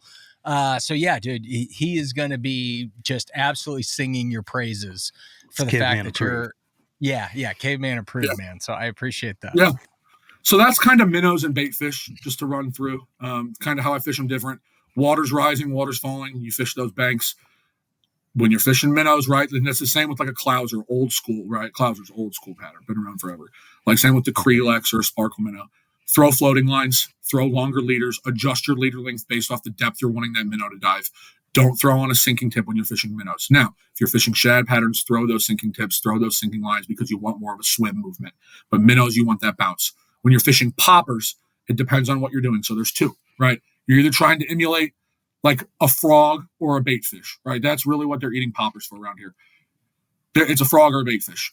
A lot of our frogs around here have yellow bellies, right? Whether it's like a larger toad or it's like the smaller spring peeper, they've got a yellow belly to them, right? So, of course, yellow poppers are going to work well, right? That's just kind of a ticket. Frankie can attest. I don't deviate very often. Today, for example, we were throwing the yellow popper, and we were hitting. I mean, I think we caught like. Again, smallmouth are a windowed fish, right? So you can be doing everything right, and they're just not eating, right? They're a windowy fish. They're either on or they're off, or they're that in between where you're catching 3 every hour or so, right? Like they're just not hot, but they're there. We hit a window today where they were really on that yellow popper, where we didn't get any. We got a big one to come up and eat it, right? Like I said, he just waited. He didn't wait for the head to turn, so we did move a big one on it, and we got a big one to suck it down. But we were getting like a lot of 14 inchers just to crush it, right? Just to come up and hit it really hard. And then they stopped. I mean, that's a fun day. Yeah. I mean, it's day. fun. Yeah. I think they landed like 5 of them within like an hour fishing those yellow poppers. But then they stopped. And I was like, what's going on? Because yellow poppers always work. So I was like, okay, I'm going to their yellow poppers always work. Always. So I'm like, I'm going to keep the yellow belly, but I'm going to change the color of the tail, right? Maybe they're just going to want to feed on a different frog. So I went from, and I don't tie flies very much, like streamers, bass flies. Like I said, I fish, I don't tie. That's kind of my take. So like if I've got free time, I'm on the water. I'll buy flies. That's kind of my take. So like it's got this craft fur. It's craft fur, right? So there's a little bit of craft fur on the end of my poppers. The more bright yellow ones I've got, I like to fish like a yellow craft fur or like a black craft fur, right? Something that contrasts, or like a bright yellow with a dark yellow popper, or a black on that yellow. And they just stopped eating that. So I said, okay, let's go to like a more green froggy style, like a little more like your classic frog. Bam, started eating it. So those little things like that are what'll change it. It's they just wanted, right? They're always going to eat a yellow popper because not every frog, I shouldn't say that. I need to stop speaking in absolutes. But 90% of those frogs down there are going to have some yellow on their belly, right? They're just going to have some of it. So it's a pretty safe bet to throw a yellow popper. But play around with kind of like the back end of it, that craft fur on the back side of that big popper, to play around there. Bait fish poppers are different, right? Bait fish poppers, you fish in fast water, you can fish in slow water. They'll eat those in seams. Frogs don't go to fast water, right? Like frogs aren't going to swim in a current. They can't. They're a native species. They know not to go there, right? They're trying to avoid predators too. The frogs were primarily fishing on willows, right? Willows are really where you're going to get most of your eats on frogs because that's where they live. You'll get it pulling over wood too, right? Like a big root wad or just a big down tree. You pull a frog over that. They'll come out and jump that.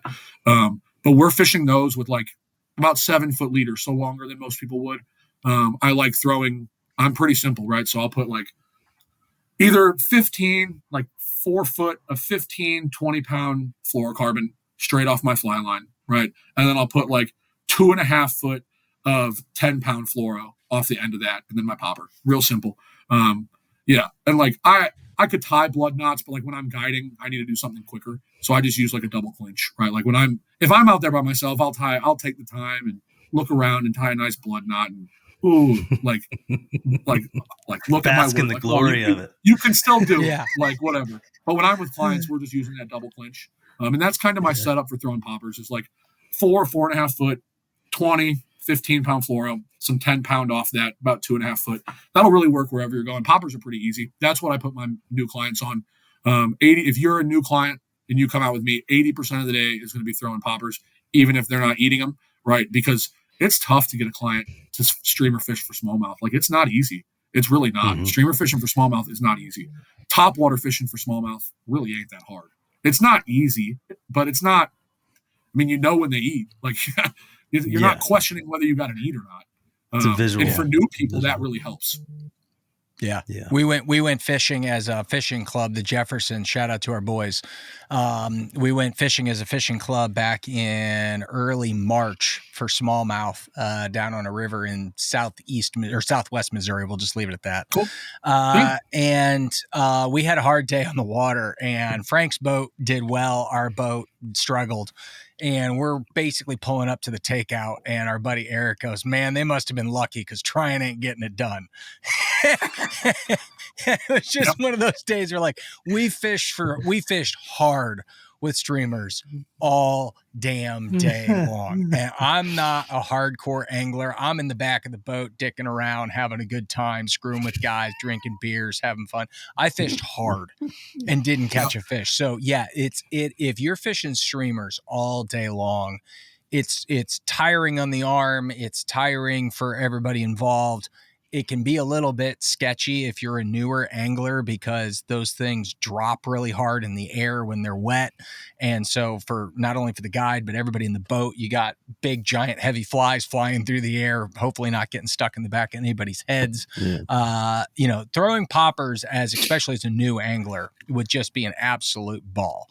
Andy, let's close with this. Give me a story or two that have happened over the last couple of years since you've opened the service that in the back of your head when you got back to the truck or the SUV at the end of the day, you were like, I knew I'd made the right decision in opening this company. This was that day that I've dreamed about with my clients in why I started the company. Obviously, you start the company to, afford your family a house and do the things that you want to do as a human being in the world.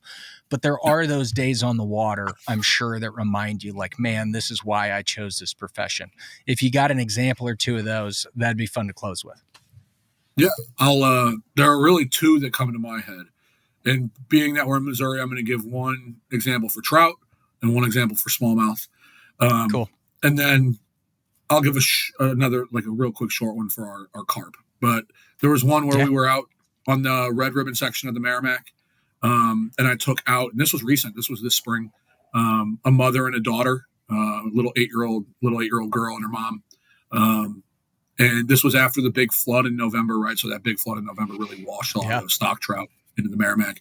And they just railed them all day, just smoked them. Went out there. She's 8 years old with a fly rod on the front of the boat, just smoking trout out of the Merrimack. And it brought a tear to my eye because that was me at 8 years old. Like when I was 8 years old, I was with my dad floating the Merrimack, catching trout. And now 19 years later, right, at 27. So 19 years later, I'm putting another person on this, a young kid who's just so energetic and so excited. So when I say trout are good, that's what I mean, right? And I want to leave it at that. Like, I don't think trout are necessarily this evil beast out there because I'm critical of trout, very critical. But trout can also do that for people in Missouri. So that one really solidified, like, okay, having some trout here is not that bad. So that one there was one where it was one of the first trips I ran. It might have been not one of the first, maybe within the first 30 trips I ever ran on the Merrimack. And it was a husband and wife who had never been fly fishing before. He sits on the board of directors at a very large legal environmental nonprofit. He is a chemist. He's a scientist. And she's just supports him a lot. Like, they're a great husband and wife. And I took Haley and Raj out that day, and they went out and they did very well. So on her 5th cast ever with the fly rod, she never ever touched a fly rod before. Didn't really fish. She hit an 18.5-inch smallmouth on her 5th cast on a popper. And it came up and just it rolled on it, right? It just came up, sucked it in, and went straight down. And she didn't know it ate, right? It didn't jump, it didn't make a big splash, and that's how the big ones are, right? They suck it in, and it sucked in. And when I saw it go down, which is what I wanted, right? Most people, they see that eat and they set right away and they miss it. That's what happened today. But she was brand new, so she had no experience. So she didn't set, which is what you want, right? And it went down, and I said, pull. And she just lifted straight up, which is okay at that point because it's swimming down. And the minute that it got tight, it just doubled that rod over, and it just went straight down. And it started just pull and drag. And she was like, what do I do? What do I do? And I'm just like, let it run. And somehow hold on tight. So your first ever fish on a fly rod is an 18.5-inch, 10-year-old smallmouth on a popper on the Merrimack Basin. That one was pretty cool. And then I had a client go out on a smallmouth trip.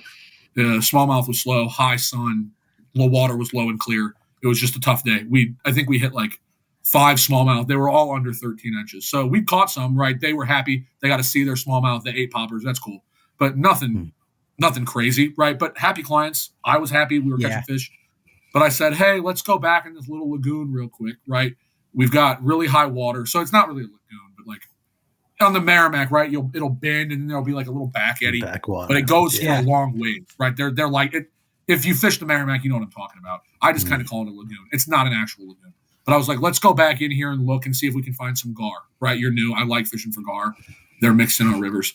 And all of a sudden we go back there and we see this like 20-pound buffalo, which is, again, another native fish in the Merrimack Basin, right? Wow. Buffalo are incredible. They're a native carp. They're a carp, but they're not like Asian carp, like carp from Southeast Asia. They're just different. Yeah. But they're native. They're all muscle, and we just see it sitting there just feeding off the grass. And I was like, hey, we don't usually see these fish in water like this, right? Buffalo like current. No. Buffalo like a little bit quicker water. And it was just sitting back there feeding. And I was like, you want to try? She was like, yeah, no problem. So picked up the 8-weight, tied on what I call a carp and crunch. It's like I actually tie that one. It's just like a little carp pattern, carp and crunch instead of Captain Crunch, right? But it's like That's right fantastic. along the little legs.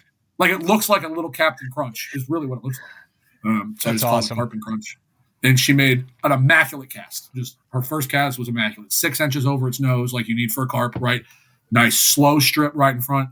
It ate, and everything went right. And all of a sudden, we had a 20-pound buffalo on the end of an 8-weight on a fly craft on the Middle Merrimack.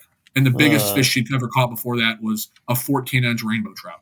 And then she's got this on, and we landed. Awesome. So those are the three, right? So different species. That's why I do it. That's why I started LouFly, was to get people on experiences like that, because when you get people on experiences like that, they advocate for native fish, they advocate for ecological stream protections, and they want long-term stability. So that's really what I'm about. That's why I do it.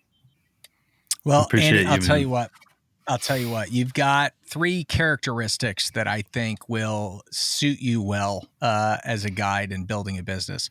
It's unbelievably easy to tell how passionate you are.